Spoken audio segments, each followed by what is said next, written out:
Yo, yo, yo, yo, yo. Welcome to another episode of the X Factor Sports Podcast. This is your host, Jay Mondane. Glad to have y'all in tonight. We have a very, very special episode tonight. It is all football focused. We are going into the NFL playoffs. So sit tight. We got a nice, long, great show for y'all for sure. Glad y'all can tune in. We are live on Facebook, YouTube, TikTok, Instagram, and Twitter. So thank you guys for tuning in. Be sure to like, share, subscribe, and also follow on all platforms so you can get all of the exclusive content that comes out throughout the week, clips of all the takes, and make sure if you are subscribed to YouTube that you make sure you tell everybody to do the same. You'll get all the episodes. All right. Again, great show. Before we get into the NFL special, dive deep into that, we're going to get into some quick news. So what we had going on this week, congratulations, the Michigan Wolverines win the national championship against Washington on Monday night. Their first solo national championship since like the 1940s. They shared a national championship with Nebraska back in 1997. Charles Woodson, those days, Heisman Trophy winner. I remember those days. A lot of my younger viewers probably don't. But Michigan gets one on their own, undefeated, 15-0. Great season. If you watched last week, I gave y'all my prediction of who I thought was going to win this game and why. And it came to fruition. Michigan wins a blowout fashion, 34-13, and defense and running game. That's what did it. I mean, congrats to Jim Harbaugh and that defense. They ran the ball all over the place, which I've told y'all, I felt like Washington was going to struggle with the run game because they did in the national semifinal against Texas. Even though they won that game, obviously, they led the whole game, but Texas was able to run the ball all over the field on them. Washington just kind of got out to a big lead, and Texas was trying to catch up. With Michigan, though, Michigan might have the best running back in America in Blake Corum. They got a 1-2 punch. They had two running backs rush for over 100 yards. Each of them got at least one touchdown. I think Blake Corum had three of them, and he was offensive player of the game. In the defense, I mean, Washington averages over 30 points a game and got held to one touchdown and two field goals. So defense and running game still is a big factor in football, and Michigan proved it. And they had something to prove. I said all season long they were on a mission. Even on my end, if you remember last season, we did the power rankings for college football. I had Michigan like ninth at the beginning of the college football power rankings just because they hadn't played anybody yet. And they were blowing teams out, good defense. They hadn't gotten a conference play in the beginning of the power rankings, but that's why we had them every month. They climbed the ladder. I think they got as high as number 2 on the power rankings before the playoff because Georgia was number 1 until they lost an SEC title game. Nevertheless, Michigan showed and proved. They beat everybody in front of them, which is what you need to do to win a national title these days, go undefeated. It's starting to happen more often now, which is crazy. I remember when Joe Burrow did it. I remember when Jameis Winston did it almost 10 years ago, which is crazy to think. Georgia did it back-to-back years, and now Michigan. So it's just becoming a thing. Like, if you win the national championship, you probably beat everybody. So congrats to them for winning the national championship. Congrats to Jim Harbaugh. If you heard his interview, he said he could sit at the big kid table now because his dad won a national championship with Western Kentucky as a coach. John Harbaugh, his brother, beat him in a Super Bowl for the Ravens when he was the coach of the 49ers. Now he finally got himself a championship. So it was a good day for the Harbaughs in Michigan. Also, breaking news today, if you've been paying attention, a couple hours ago, Nick Saban, the greatest football college coach of all time, retired today, surprising probably everybody except the Saban family, probably even some of his players. But Nick Saban retires from football, 72 years old. I mean, I feel he probably feels like he accomplished more than he ever thought he could. 7 national championships, 6 of them at Alabama in 17 years. I mean, you can literally tell players when you're recruiting them, like, if you stay to at least your junior year, you're going to get a national championship. He won on an average of almost every 3 years. More than every 3 years, you get a national title at Alabama. So, rightfully so, he should get a statue next to Bear Bryant in Alabama as the greatest coach ever. Definitely the greatest coach in the SEC. And he'll obviously be missed, but, another great coach retires. And, 17 years, 6 national titles in this sport, as competitive as it is, I think he's passing the torch on to guys like Kirby Smart in Georgia.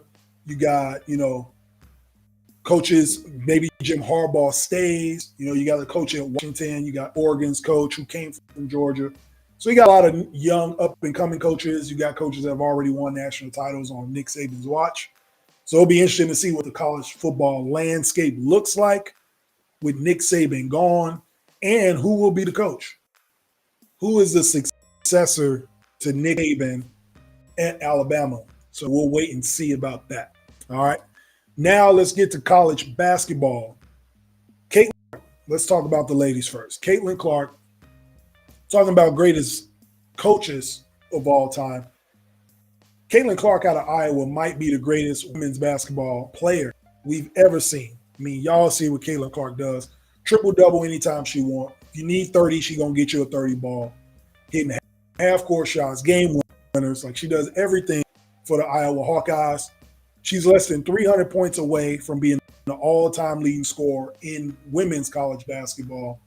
I think she's going to pick that real quick, definitely by the end of the season. So, Caitlin Clark, keep doing your thing. She's on all these commercials now. She's going to be the number 1 pick in the draft next year. Sure, she'll probably win Rookie of the Year. Usually how it goes in the WNBA.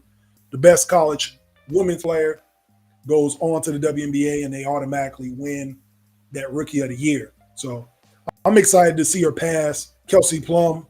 Kelsey Plum played in Washington when she was in college. She's in the WNBA now. 2 WNBA titles with Vegas.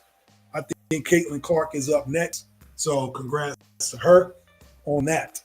Now on the men's side, a lot more parity on the men's side. Who is the best team in America in college basketball on the men's side?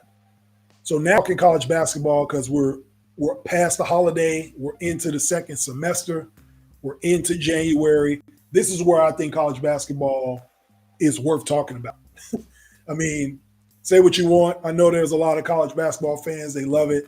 The rankings really don't mean anything to me until now, right? Now we're in conference play. You got to play against some teams that know who you are. You got to play true road games. You're not playing Northwest Technical College. You got to play some real schools. And with that, you see the number 1 and number 2 fall last night, right? Exactly. Conference play. Houston goes to Iowa, probably never played in Iowa before, and they see that Hilton Magic. They get beat. They were the number 2 team in the country, got a lot of votes to be number 1. They lose to Iowa State in the conference game. And then Purdue loses going to Nebraska. Freddie Hoiberg gets a win on them. In Nebraska, Zach Edey had a bad game, foul trouble, all that. But Nebraska balled out. So you get the top 2 teams in America lose. So who is the best team in America? Is it KU? Is it still Houston or Purdue? Is it Arizona, even though they stumbled and lost a couple games? Is it UConn? Like, you got a lot of good teams in America right now playing good basketball. UNC is playing good. Now they're in conference play. Duke won a good road game last night with only 3 losses. So everything's going to start coming into shape now with college basketball. And we're going to do a college basketball power ranking for you guys here in a couple of weeks once NFL is done, just so you guys know where we stand here on the X Factor Sports podcast before March Madness. All right. So let's get into it with the NBA. We got quick news there. We got some tough injuries. We're in the dog days of the NBA season. And so everybody's just kind of looking forward to the All-Star break in February. So we got to deal with these games in January. I feel bad for Ja Morant. Tore his labrum. He's out for the season after just 9 games of being back off a 25-game suspension. Man, this kid had a tough summer. Obviously, we all know what happened on social media. We don't have to revisit it. He served his 25-game suspension, was ready to come back, actually was playing good basketball. Grizzlies were winning big games. He had a game winner in his first game. The team was excited. They were rallying around him. Then he tears his labrum in practice. Damn. So, honestly, I think the Grizzlies, I think with Ja, they might have had a chance to get in the play-in. Now I think all that shot. They need to just go ahead and, I'm not going to say tank, but I don't think they're good enough to get in the play-in, especially the way Houston looks now. That young team is actually winning games. Like, it's a lot of youngs that are usurping the Memphis Grizzlies. So I just feel bad. I feel for Ja Morant, man. He was ready to back and play. Hopefully he got some good people around him mentally. I don't know what he's going through right now after battling through not playing for 25 games. You get some success and then you get hurt. Like, now you got to sit and watch again for the rest of the season. That's going to be tough, man. Also, we got more injury news. Tyrese Halliburton. If y'all watched the game the other night, this dude was driving to the hole, did a full split. I mean, it didn't look pretty at all. I thought he tore everything. So luckily, it was only a grade 1 hamstring sprain, so he should be back in a couple weeks. So that's good for Indiana. They did win a big game against Boston anyway. Boston didn't have Tatum. Jaylen Brown dropped 40 on them, but they still won. So it'll be interesting to see what Halliburton looks like when he gets back. And also, let me show this kid some love. Not just because he's a Duke Blue Devil, a little bit, but let me show him some love anyway. Paolo Banchero, he needs to start getting some all-star votes, some looks. Coaches need to give him the nod. The all-star game is going back to East versus West. And as far as forwards go in the East, I mean, you got Jaylen Brown, Jason Tatum, and I don't know who's after that. I mean, I'm thinking Paolo's got to get the nod. They're the number one. They're the 1 seed in the division in the Southeast Conference, in the Southeast Division with the Heat in that same division. The Atlanta Hawks, Trae Young, all that. And he's got them playing well. Like, Orlando has looked good all season. They stumbled a little bit, but they're winning big games. And it's because of Paolo Banchero. He leads the team in points, rebounds, and assists. And the secret recipe for making your first all-star is stats and winning. And Orlando's doing both. He's doing both. So if I'm voting, I'm giving Paolo Banchero the nod. He needs to be in the all-star game as a forward. He's one of the best young players, one of the bright, young, up-and-coming stars in the league. So I would say watch out for that. Now, before we get into the segment of our NFL special, we're going to end it with college football and Jim Harbaugh. What is next for Jim Harbaugh and the Michigan Wolverines? He finally won this national title at Michigan for 11 years. I mean, we got scrutiny, we got suspensions. I mean, he served 2 3-game suspensions in the same season, and the team still went undefeated and won a national championship. So is that a team on a mission? Is that a team having Jim Harbaugh's back? Is that a team that is a reflection of Jim Harbaugh, his toughness? What will it be? What will it come to? What do we think about Jim Harbaugh? Is he going to the NFL? What is next for him? I personally think that he's gone. I don't think he has anything else to prove in college football. He won everywhere he coached at. Back when he coached at Stanford with Andrew Luck, he won there. He came to Michigan. A lot of coaches kind of gave him the side eye, the way he was recruiting in the beginning. He was on social media. He was taking his team out of the country over the summer, doing training camps. Like, he was pulling in a lot of players that were attracted to his culture, to the Michigan Wolverine, you know, the whole aura of Michigan football. And it culminated Monday night with a national championship, undefeated.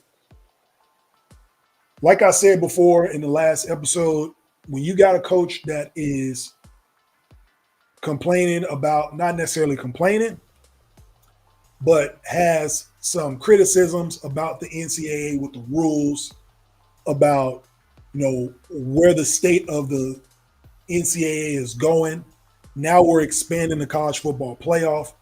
This just seems like the perfect time for him to go back to the NFL.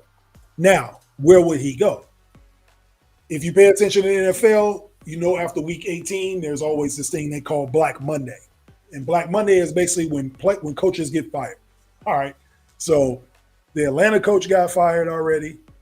I was surprised to see Mike Vrabel get fired yesterday from Tennessee. So that job is available.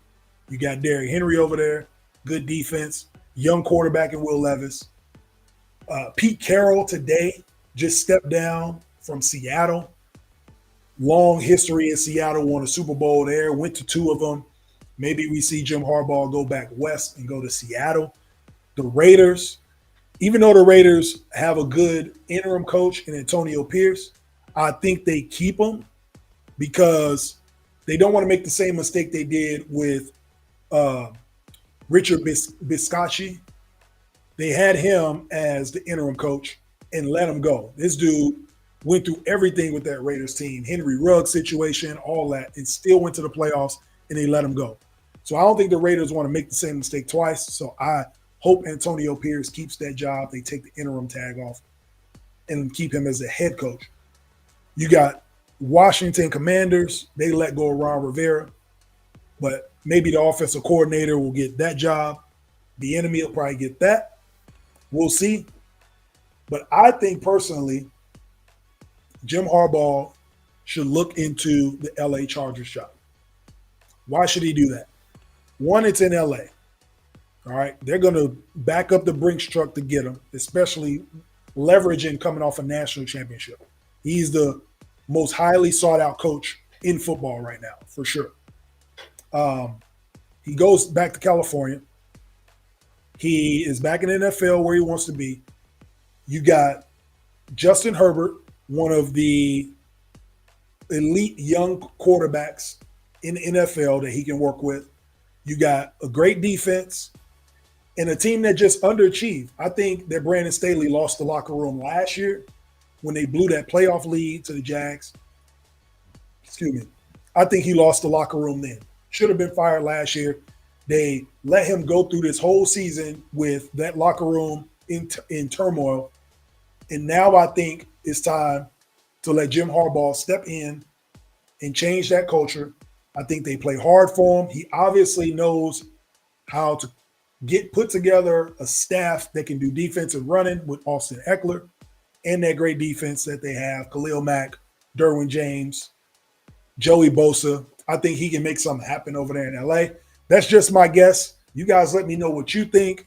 What should Jim Harbaugh do? Should he stay in the NFL or should he stay in NCAA or go to the NFL? And one last point before we go to break.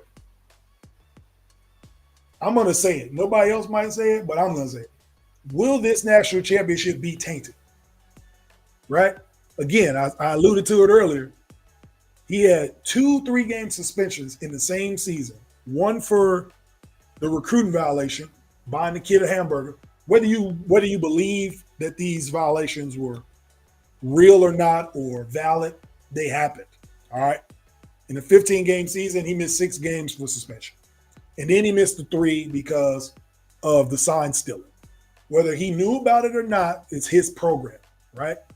He has to fall on the sword, which he did. Team still won. But are we going to put an asterisk next to this national championship because of the sign stealing? Did he do it this season? Was Michigan caught doing any wrongdoing? Will it come out next year or 2 years from now that they did some in this season? You guys let me know what you think. Does this national championship, is it valid in your eyes? Do you think it'll stand the test of time or will it be considered tainted and have an asterisk? When we come back, we are going to dive into the NFL playoffs. This whole show is going to be NFL playoffs, all right? We're going to start with the AFC, and I'm going to tell you who wins and goes to the Super Bowl from the AFC. We're going through every game. I'm predicting who wins and who goes to the next rounds. This is Jay Mondane of the X Factor Sports Podcast. We will be right back. love sports and want to stay informed about the latest news and content? Then you've got to check out this podcast. The X Factor Sports Podcast is the ultimate source for your favorite sports news and analysis. This host covers all kinds of sports. You'll always be able to find something interesting to listen to. Plus, the podcast is highly entertaining and will keep you on the edge of your seat every time. So, don't wait any longer. Subscribe to the X Factor Sports Podcast today.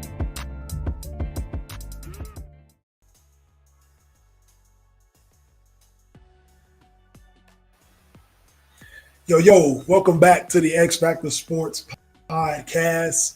This is your host, Jay Mondane. We are in Season 3, Episode 5, so be sure to subscribe to YouTube and catch all of the episodes going all the way back to Season 1 if you missed them. You can also catch the audio. So we are on Apple Podcasts, we are on Spotify, Amazon Music, Google Podcasts, and iHeartRadio. If you can't sit down and watch, you can always listen. So be sure to sign in and add me to your playlist. All right. Now let's get into it. The AFC playoffs. The playoffs start this weekend. We're in wild card weekend, and then obviously moves to the divisional round, which, by the way, is the best round in football. The divisional round, the best play. It's the best games. I'll agree with anybody about it. The divisional round is the weekend I love to watch NFL. But we're going to break down the whole FC playoff for y'all, all right? So starting with the wild card games, you got the Dolphins, the number 6 seed Dolphins, going to Kansas City. All right, I'm going to start there. The Dolphins coming in town is supposed to be 0 or negative on the field when they play Saturday night. All right, it's going to be crazy cold. The Chiefs are used to playing in that. They've played in home games, obviously. Mahomes has not played in a road playoff game in his whole career. They're going to be more comfortable than the Dolphins. I don't know how the hell you can be comfortable in negative temperatures, but they're going to be more comfortable than the visitors, I assure you that. And shout out to the fans that's going to that game. I mean, I'm gonna be watching it real comfortable. I can't go to that game. Too cold. But Tyreek comes home. So the theme of this playoff, this whole 2023 playoffs is it's a lot of reunions in these playoffs, all right? And I'm going to knock down all of them for y'all. Tyreek Hill comes home, right? The Dolphins finally plays against the Chiefs in Arrowhead. I wonder what type of reception he is going to get when he comes into town. The Dolphins are not healthy. Speaking of Tyreek Hill, the Dolphins, he's got ankle. He's been dealing with an ankle for the last few weeks. They just lost a defensive player in that Bills game, a tough loss, and they lost the division. That's why they are the 6th seed on the road because of that tough loss. I think the Chiefs win a close one at home. I don't have that much faith in the Chiefs offense, but I have that much faith in the pedigree of Mahomes, Kelsey, and Andy Reid. And playing in home playoff games, I think the experience wins. I think the fans do their job, be loud, give them the energy they need to win this game. And it's understated that they basically stole a bye week. They won week 18 against the Chargers, right? But Mahomes didn't play, Kelsey didn't play, Isaiah Pacheco didn't play. They was able to get some of their best players to rest for a week. So it was smart on their part to do that and squeak out a win in the record books. And now they are a little bit healthier. I think Kelsey will be a little bit healthier for this game. But I got the Chiefs winning it. I just don't think the Dolphins – I think they peaked mid-season like we talked about a couple episodes ago. And I think that it comes to show on Saturday. Mahomes and the other offensive players stole that bye week, and I think that rest will pay dividends. Winning the division early pays off for the Chiefs in this wild card round. All right. Then we got 5 versus 4. So the Browns go to the Texans. Congratulations to the Texans. First-year coach DeMeco Ryans, rookie quarterback C.J. Stroud. They not only win the division, get a home playoff game in Houston. With all the turmoil they went through with the Deshaun Watson saga, it's good to see the Texans in the playoffs and hosting a game. The Browns come in and I think the Browns in the Cinderella story. I got the Browns winning on the road. All right. I got Joe Flacco coming in. Again, experience versus youth. I'm taking the experience. Check out Joe Flacco's record. You can Google it, Wikipedia, whatever you want. But look at his numbers and his record in the playoffs. He plays a little bit better. He's got a little Eli Manning feel to him when it comes to playoff football. But I think Myles Garrett's the star of this game. All right. That defense, I think the defense slows down the game. And I think that playing a possession game like this for C.J. Stroud is going to be a lot to take in. He's been impressive all year. I just feel like the Browns, this 11-win team is good enough to go on the road and win a playoff game, and I think they do it. So, again, Joe Flacco starting for this playoff team, won a title back in 2013 for the Ravens and had a great playoff run. I think we see a little bit of that in Flacco, and the Browns get the win on the road. So you can call it an upset because it's 5 versus 4, but I'm going to take the Browns anyway. I think they're probably favored to win this game, so I'm going to go with that. Then we got the third wild card game in the AFC, the Steelers going to Buffalo. And what more can you say about Mike Tomlin, right? This dude, he just does not know the meaning of under 500.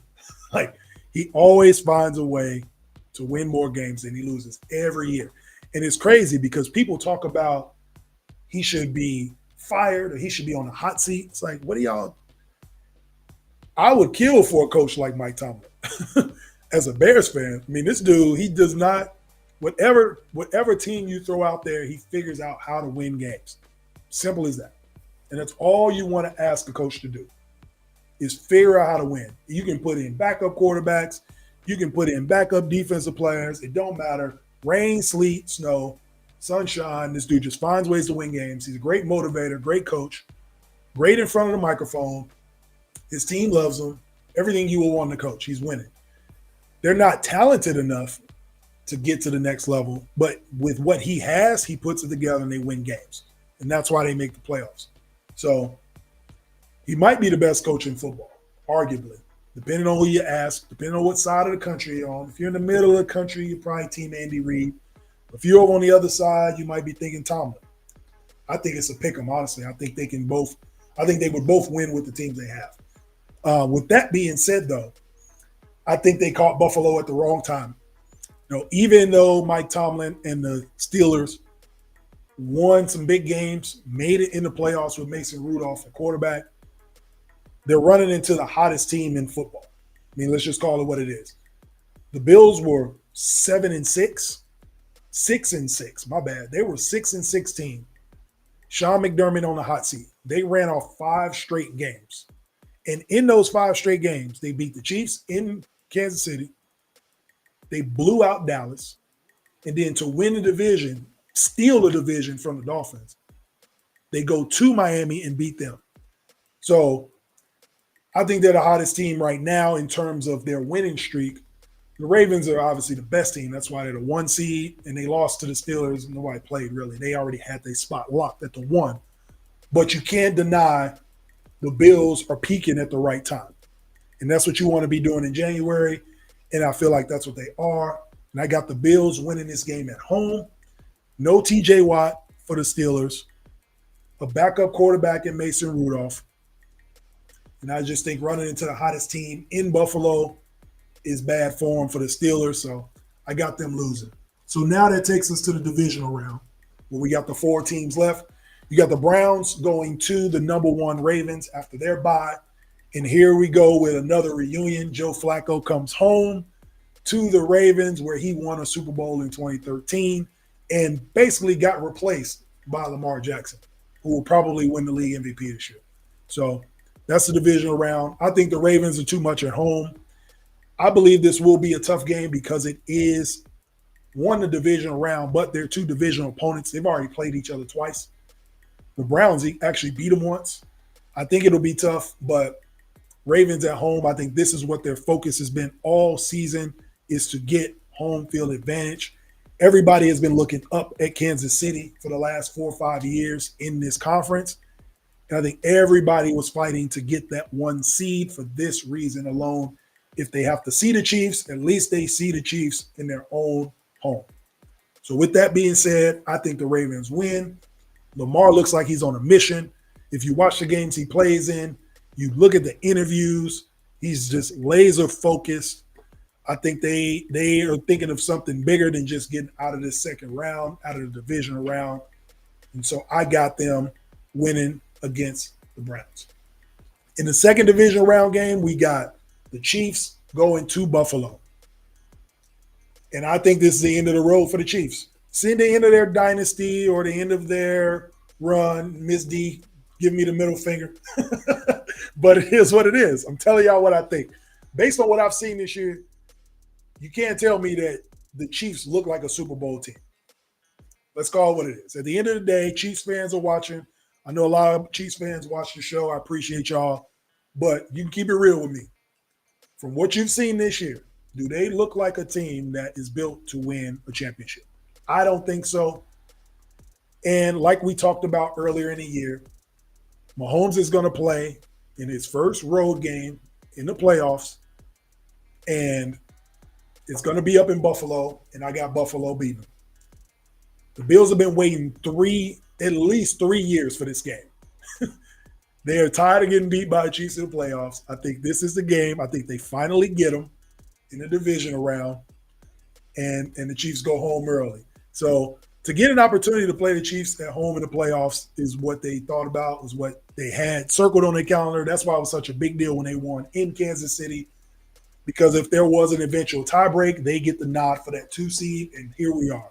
This is why those regular season games against good teams are important, all right? But Mahomes playing in his first road game, I'm anxious to see what that'll be like in front of Bills Mafia. Yes, he's used to playing against crazy fans, but they're usually his fans rooting for him. So I'm interested to see what happens when you play against a fan base that jumps through tables at the tailgate. We'll see what happens there. So I think with the Chiefs' offensive struggles, I think they rear their ugly head in this game in the divisional round. It's going to be hard to have a shootout with these guys. Josh Allen just tends to rise and shine at the biggest moments against the Chiefs. He's the ultimate equalizer. Even if the game is nip and tuck, Josh Allen always finds a way to get a crucial first down, get yards, move the sticks, just keep the possession going if he just doesn't turn the ball over.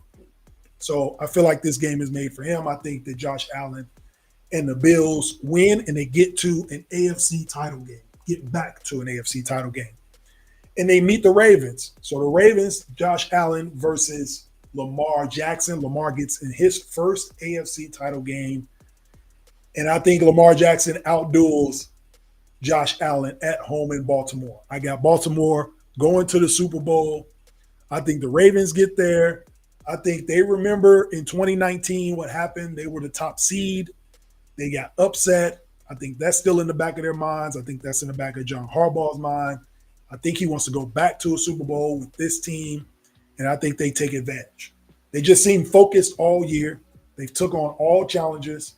I thought their toughest game was going to be the 49ers. I saw the schedule, obviously, early in the year, and I'm thinking, yeah, that game against San Francisco in the Bay, that's going to be tough. And what they did to them, and then turned around and gave you an encore for what they did to the Dolphins, it's hard for me to go against them. If they're healthy, I just don't see – I see them coming out of the AFC. I don't see Buffalo being able to stop them there. So I think John Harbaugh got the team focused. I think the Ravens get back to a Super Bowl, and that's where we're at. So let's recap. All right. Like we said, in the wild card round, we got the Browns beating the Texans. We got the Chiefs. Who's the Chiefs? The Chiefs are beating the Dolphins at home. And then we got the Bills at home as well. And we got the Bills beating the Steelers. Then we get to the divisional round, and we got the Ravens beating the Browns, and then we got the Bills beating the mighty Chiefs. And then the AFC title game, I got the Ravens over the Bills going to the Super Bowl. All right. You guys let me know what you think, how that will play out. put your picks in, bet your money, do whatever it is you want to do. That's where the X Factor Sports Podcast is going. At least one half of the X Factor Sports Podcast, Miss D feels differently, but I think we got a good look at what will happen, and I got the Ravens going to the Super Bowl.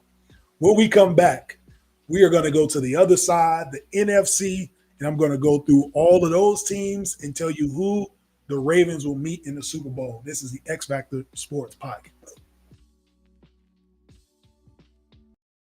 Season 2 of the X Factor Sports Podcast is here.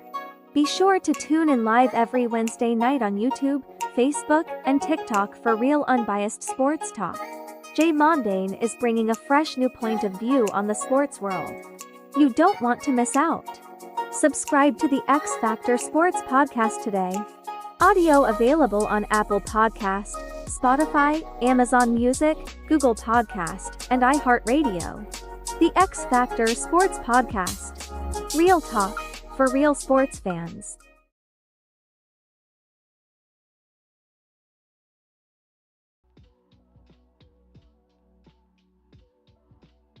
All right, where we at? Yo, welcome back to the X Factor Sports Podcast. I hope you enjoyed that segment. If you're a fan of the AFC, hopefully it's the picks you thought they were going to be. Maybe not, but that's all good. You can always comment. Let me know what you think. Your comments show up on the screen so everybody can see how you feel. We love to interact with the fans. Be sure to like, share, subscribe. We are live on YouTube, Facebook, TikTok, Twitter, and Instagram. Okay, let's get into the NFC. These playoffs, we got the Packers who made the playoffs in the last week. They got a little help. It all worked out. And their reward is to go to Dallas and play in Jerry World against number 2 Dallas Cowboys. The reunions continue. Coach Mike McCarthy from Dallas, he plays against the team that fired him a couple years ago, the Green Bay Packers. And I think the Cowboys have been playing great football. If there is a team that is just as hot or close to being as hot as the Buffalo Bills, it's the Cowboys, especially at home. They went undefeated at home this year. They win the division, which nobody thought they would win outside of probably the state of Texas. I know there's Cowboys fans sprinkled all over, but even in the back of their mind, they're like, yeah, the Eagles still the Eagles.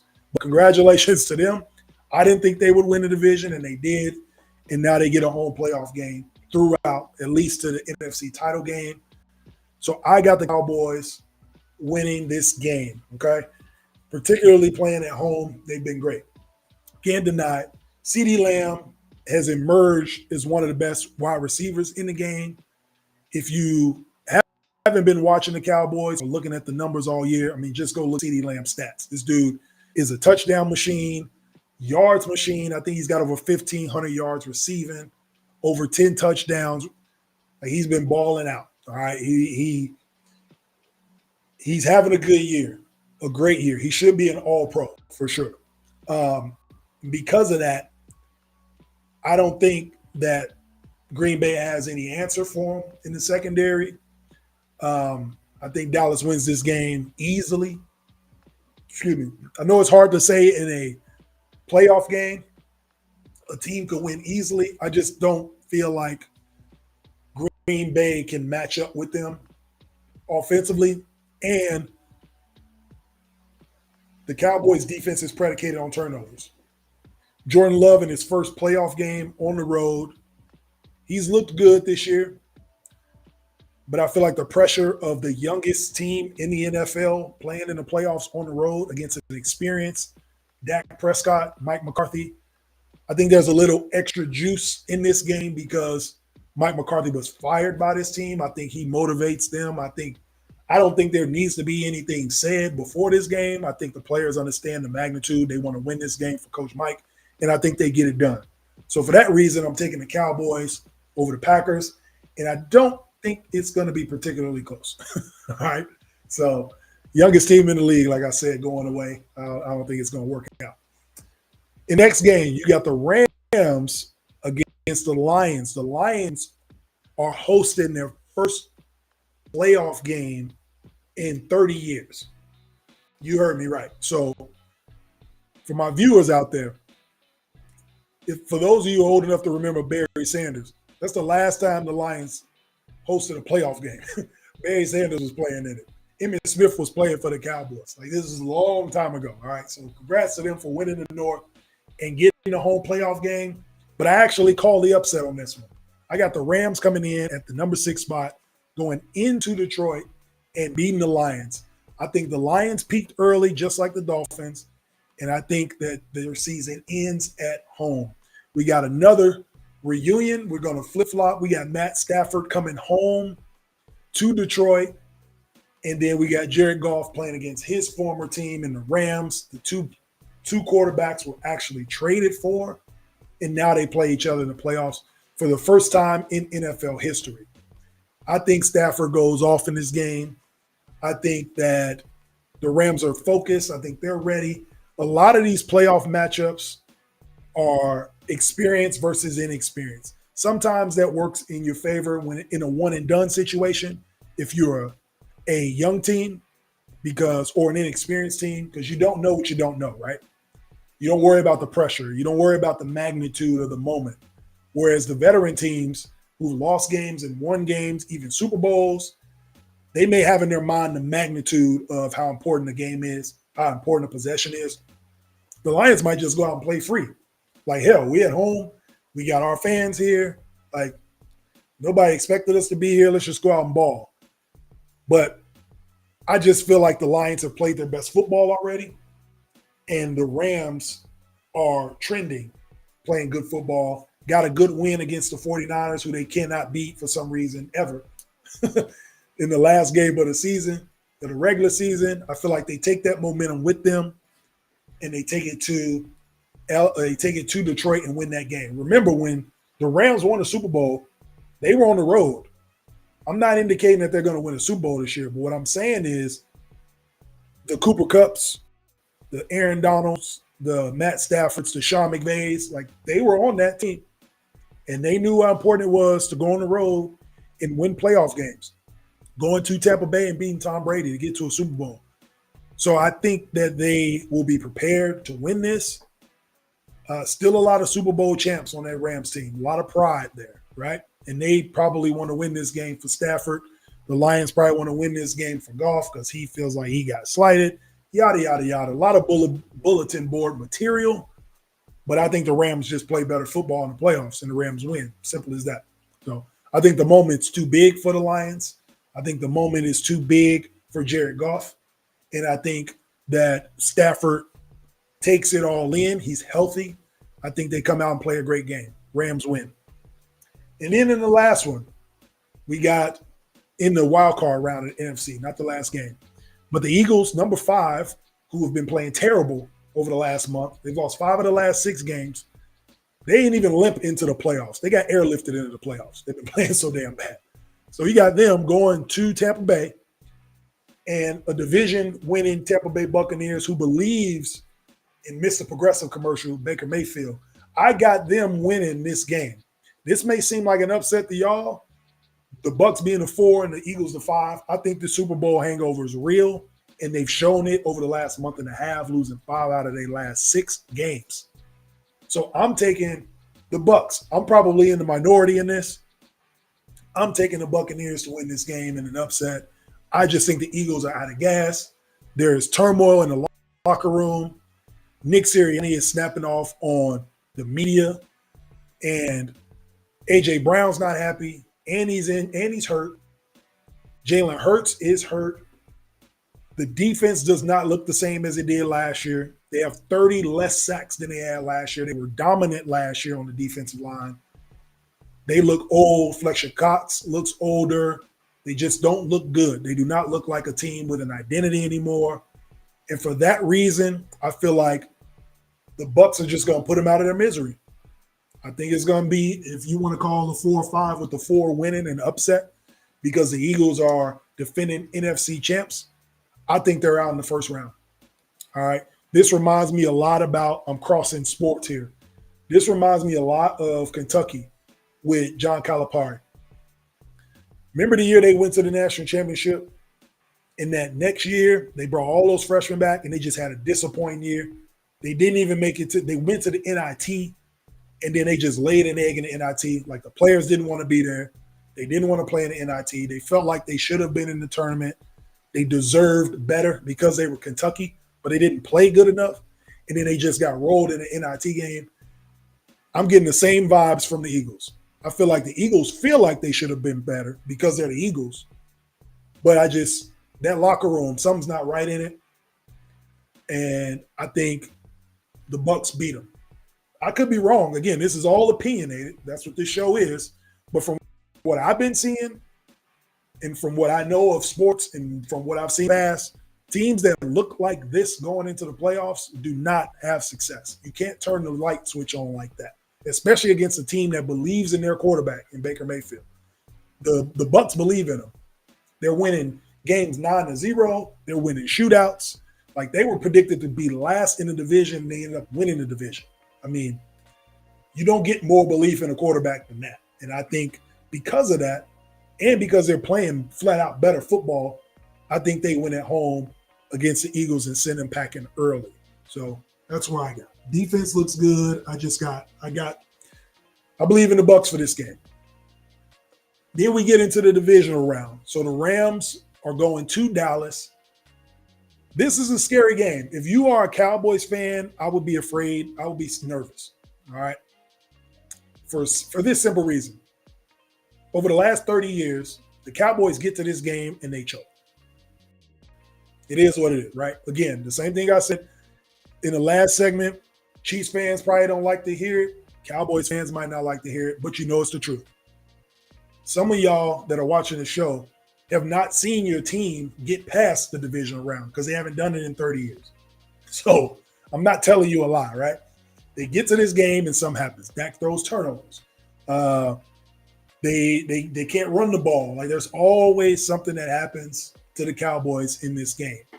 And playing against a Rams team that's very confident that they can beat anybody right now, I think it's going to be a good game. That might be the best divisional round game if it happens. I have the Cowboys winning it, though. I think the Cowboys finally get over the hump and get to an NFC title game to make it to a conference title. I think it's going to be a shootout. I think Dak versus Matthew Stafford. I think it's just bomb after bomb. I think Cooper Kupp has a good game. Puka Nacua has a great game. As a rookie wide receiver, CeeDee Lamb does his thing. I think it's going to be a great game, all in all. It's going to be one of those last team with the ball wins type of games, and I think Dak pulls it out. Dallas finds a way to win another game at home in Jerry World. So I got the Cowboys winning the divisional game against the Rams. Then we got the Bucs going to San Francisco, and I think the Bucs stops here. I think it's over for them. 49ers demolish them. I don't think it's close. I think they beat them down. A lot of rest for them. Maybe Brock Purdy doesn't play a clean game, but I think overall the 49ers are a better football team, top to bottom. Playing in San Francisco, I call it Candlestick because I'm old. I still remember when it was Candlestick. I think that they win this game, Levi Stadium. But, yeah, I got the 49ers winning this game. All right. Rested, and that defense does a number on Baker Mayfield. I think this is a game where you see, damn, okay, see why Baker on his fourth team. Like, they do what they do.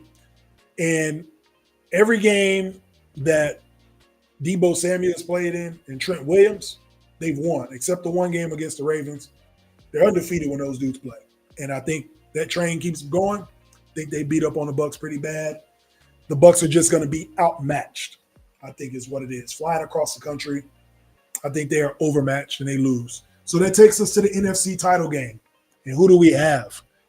We got an old school NFC title game back in the day when the Cowboys and the Niners used to play all the time, it seems, in this game. I got the 49ers winning this. I think they make up for the disappointment in last year's NFC title game against the Eagles. When everybody and their mama got injured at the quarterback position, I thought they was going to bring in Joe Montana in the third quarter. It just looked real bad for them. There was no way they could win. Christian McCaffrey was taking snaps. It was crazy.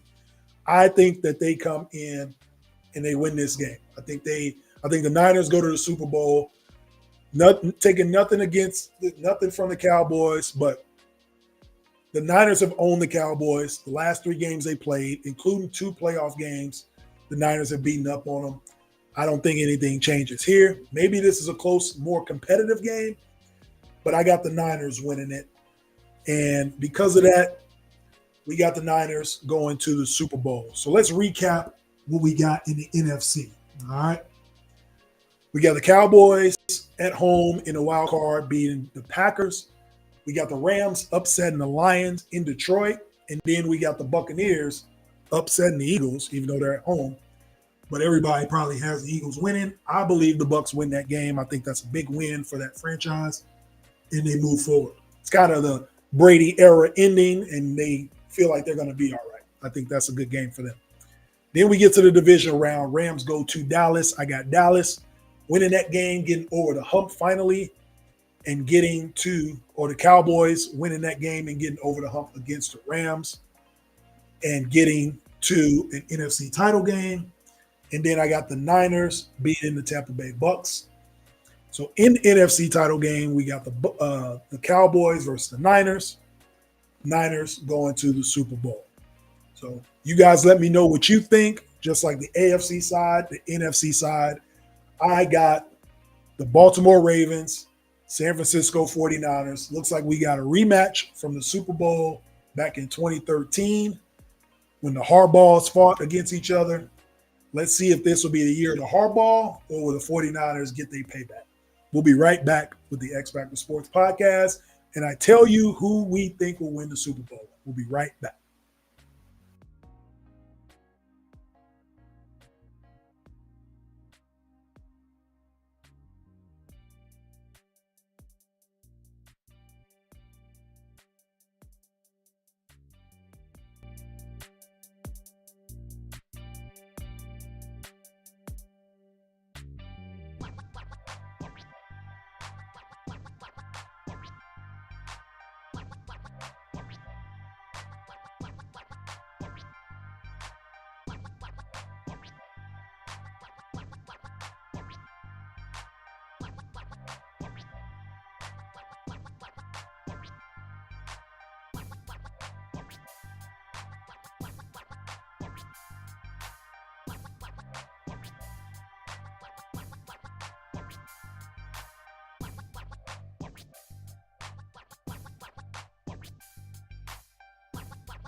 Back to it. Yo, welcome back to the X Factor Sports Podcast, episode 5, the NFL special. We are live on Facebook, YouTube, TikTok, Twitter, and Instagram. If you can't catch the shows live, which you should be able to, what are you doing? But if you can't, subscribe to all the channels, but you can catch the audio, though. You can always catch the audio on Apple Podcasts, Spotify, Amazon Music, Google Podcasts, and you can catch it on iHeartRadio, the X Factor Sports with a Z podcast. Be sure to check me out. All right, let's get into it. We got our Super Bowl matchup. We have the 49ers and we got the Ravens. All right, the winner of this game, it's a rematch from Week 16. We remember what happened in Week 16. The Ravens beat them down. The defense was impressive, more so than the offense, I think. And they looked really good. They went on the road and won a big game. I don't know if they were favored to win it or not, but the Ravens looked great. They took over the number 1 spot in our power rankings here, and they should have took over the number 1 spot in your rankings if you had some, because they looked great all year. This is a rematch from Super Bowl 47, 11 years ago. It was a battle of Jim Harbaugh and John Harbaugh. It's funny how the world works of sports, right? Here we go full circle. Jim Harbaugh finally gets his national championship at Michigan, his alma mater. And then we had the Harbaugh Bowl, and now we got John Harbaugh back going to the Super Bowl, I predict, against the 49ers again in a rematch. Hopefully the lights don't go out like they did in Super Bowl 47, all right, if you remember that. But I got the Ravens beating the San Francisco 49ers. I think they beat them. In a rematch, I don't think this will be like when the Patriots and the Giants played. If you remember that year with Randy Moss, this is that 07 year. The Giants and the Patriots played against each other, right? In the regular season, it was like a week 16, week 17 game, and the Patriots beat the Giants. And then they met in the Super Bowl. The Giants came out from a wild card. Eli Manning played great football in the playoffs, led them to a Super Bowl, the David Tyree helmet catch, that game. They played against each other. And a lot of those players alluded to it later on, years later, that, playing against the Patriots in the regular season, we figured some stuff out against them. We watched some film, and we were able to use that when we played them. The Patriots were high-flying, high-scoring team. And I think the end of that game was like 17-14, Giants. So they really did figure something out. That, needless to say, that's something that you can probably bank on if you're a Niners fan, saying we played against the Ravens earlier this year at home. We probably learned something, figured some things out. But like I alluded to earlier, man, I think the Ravens are just on a mission. I think this is a year of the Harbaughs. I think John Harbaugh wins the Super Bowl, another one. Jim Harbaugh just got his national championship. Lamar Jackson finally gets his respect. He gets to be the Super Bowl MVP. He's going to be league MVP. I think he finally gets his due. None of these teams wanted him in the offseason, passed on him. From the beginning of his career, everybody's talking about he shouldn't have been a quarterback. Ms. D asked me the other day, she said, Jay, what do you like about, what is it about Lamar Jackson you like so much? And I told her, I was like, aside from the skill set and aside from him playing, the fact that he had been doubted his whole career and he's been proving everybody wrong. He went to Louisville. Everybody thought he should have been a wide receiver or a running back or some sort of athlete, a skill position. But he said, no, I'm a quarterback. And he proved everybody wrong, won a Heisman. Comes to the NFL. He should probably play wide receiver. Proved everybody wrong, won an MVP. About to win his second one. So in my opinion, I feel like this is going to all just culminate for him when he holds up that Lombardi. So I got the Ravens for that reason, winning the Super Bowl. I think Odell Beckham gets his second one, and hopefully he doesn't get hurt in this one. But I think the Ravens do it. I just got a belief in them. Some way, somehow, I think they've been the best team in football. I think the Ravens win the Super Bowl, and Lamar gets the respect he deserves finally. So that's what we have. That's where we're at. The X Factor Sports Podcast, at least, like I said, one half of us is picking the Ravens. During the break, I said, Ms. D, you got the 49ers or you got the Ravens winning the Super Bowl? She said the Chiefs. So for those of you who know her, she's diehard to the bone, man. She ain't wavering. I love her for it. But I think Ravens and Niners go to the Super Bowl, and I got the Ravens winning it. So you guys let me know what you think. Be sure to like, share, subscribe. And remember, you can comment on the bottom. We put your comments up on the screen for everybody to see.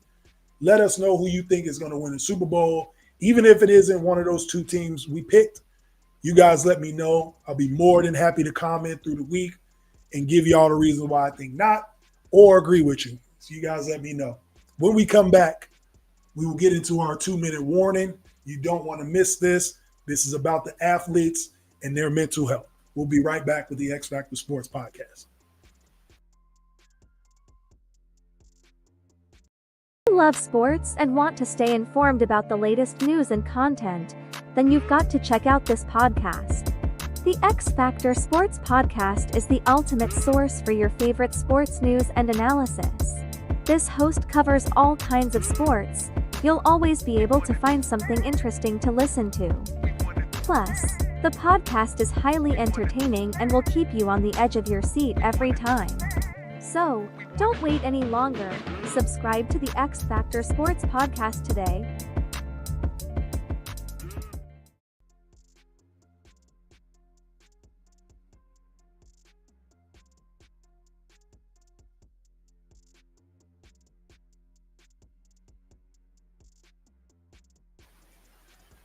Yo, welcome back to the X Factor Sports Podcast, NFL special. Hope you guys had a great time. Hope you enjoyed watching the show, putting your comments on, predicting who you think is going to win the Super Bowl this year, even starting this weekend with the wild card round. I'm looking forward to watching these games and talking to you about them next week as we go. But before we get out of here, let's talk about athletes and their mental health. All right. When I heard about Ja Morant getting hurt again, that made me think about this 2 minutes. Everything he's been through, his fault or not, support or not, as a young athlete, he worked really hard to get back on the court. And for it to be taken away from him by doing what it is he loves to do, playing basketball, hurting his shoulder, and now having to sit the rest of the year. What does that do to a player's mental state? Does he have support around him? Does he have the right people to tell him it's going to be okay? You got to come back stronger. Like, does he have the intestinal fortitude to get back? Is what this all boils down to. Who's going to be looking out for him? It's going to be a tough year for him, as it already has been. It's only going to get tougher. As fans, we don't see the aftermath of injuries, like a torn labrum. Is he going to be able to sleep? Like, who's going to carry bags for him? How's he going to do normal day-to-day stuff? That could wear on a player mentally. So hopefully he's able to overcome that. Then on the other side, we got a player like Draymond Green. Draymond had a 12-game suspension of his doing, rightfully so, for all these mishaps going on in the NBA. Needless of what I say about Draymond being the old dude that's just talking trash and fouling everybody, he's still a great NBA player. And now, even in the midst of his 12-game suspension, he was talking about retirement. He's talking to Steve Kerr, Adam Silver about retiring. So it begs me to wonder, what's his mental state?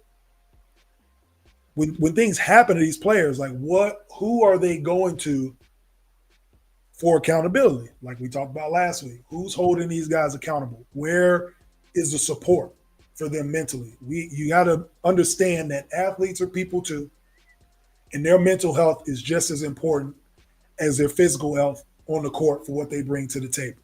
So I think Draymond's been going through something for the last 2 years. I mean, he's hitting players, he's hitting teammates, he's getting suspended left and right. I think he's been going through something personal, mentally, and he may need to find some help. He may need some support other than just coming to the locker room and playing basketball. Are the pressures of the NBA too much for these young players? Everything is sensationalized on social media. You can't walk and chew gum without somebody seeing it. So maybe that's something we need to look into. But check on your people. That's the last thing. That's what I want to end it with. Make sure you're checking on your people, good or bad, and make sure they're in the right mental state. And make sure they're okay. Be there for people if you can. You might be saving somebody's life. This is Jay Mondane of the X Factor Sports Podcast. I appreciate you guys for tuning in this week. Next week, we got more NFL. We'll keep it going. We're going to get into some NBA as well. Some players that we feel like should get all-star nods. We're going to get into that when we come back for episode 6. This is Jay Mondane of the X Factor Sports Podcast. Peace.